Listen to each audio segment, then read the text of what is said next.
Online മദ്യവിൽപ്പനയിൽ സംസ്ഥാന സർക്കാരിനെതിരെ orthodox സഭ. ഞങ്ങൾ തുറക്കുന്നത് പൂട്ടിയ ബാറുകളല്ല, സ്കൂളുകളാണെന്ന് പരസ്യവാചകം നൽകിയവർ 1000-ലധികം ബാറുകളാണ് തുറന്നതെന്ന് വിമർശനം.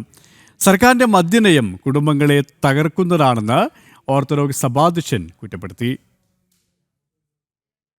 കേരളത്തെ മദ്യവിമുക്തമാക്കാൻ പ്രതിജ്ഞാബദ്ധരാണ് LDF സർക്കാർ. LDF വന്നാൽ മദ്യവർജനത്തിനായി ജനകീയ പ്രസ്ഥാനം ആരംഭിക്കും. ഞങ്ങൾ തുറക്കുന്നത് നിങ്ങൾ പൂട്ടിയ ബാറുകളല്ല, സ്കൂളുകളാണ്. ഇവ വെറും തെരഞ്ഞെടുപ്പ് കാലത്തെ വിപണി മൂല്യമുള്ള പരസ്യവാചകങ്ങൾ മാത്രമായിരുന്നുവെന്ന് ഓർത്തഡോക്സ് സഭാധ്യക്ഷൻ ബസേലിയോസ് മാർത്തോമ മാത്യൂസ് തൃതീയൻ കാതോലിക്ക ബാവ. 29 ബാറുകൾ മാത്രമുണ്ടായിരുന്ന ഒന്നാം പിണറായി സർക്കാരിൽ നിന്ന് ഇപ്പോൾ ബാറുകൾ 1000-ഓടടുക്കുന്നു. മദ്യനയം എന്നത് വെറും ജലരേഖയായി മാറിയെന്നും സഭാധ്യക്ഷൻ വിമർശിച്ചു. അരി വാങ്ങാൻ റേഷൻ കടയിൽ പോയി വിരൽ പതിക്കണം, എന്നാൽ മദ്യം വീട്ടുപടിക്കൽ എത്തിച്ചു നൽകും.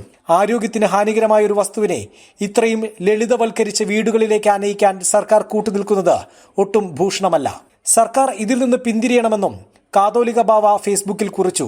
മദ്യനയത്തിലും ലഹരി വിഷയത്തിലും സർക്കാർ ഇടപെടലുകൾ കാര്യക്ഷമമല്ലെന്ന് നേരത്തെ ഓർത്തഡോക്സ് സഭ കുറ്റപ്പെടുത്തിയിരുന്നു. വിമർശനം ഉയർന്നിട്ടും മദ്യം സുലഭമാക്കാനുള്ള നീക്കം കടുത്ത പ്രതിഷേധത്തിനാണ് വഴിവെച്ചിരിക്കുന്നത്. ജനം, കോട്ടയം.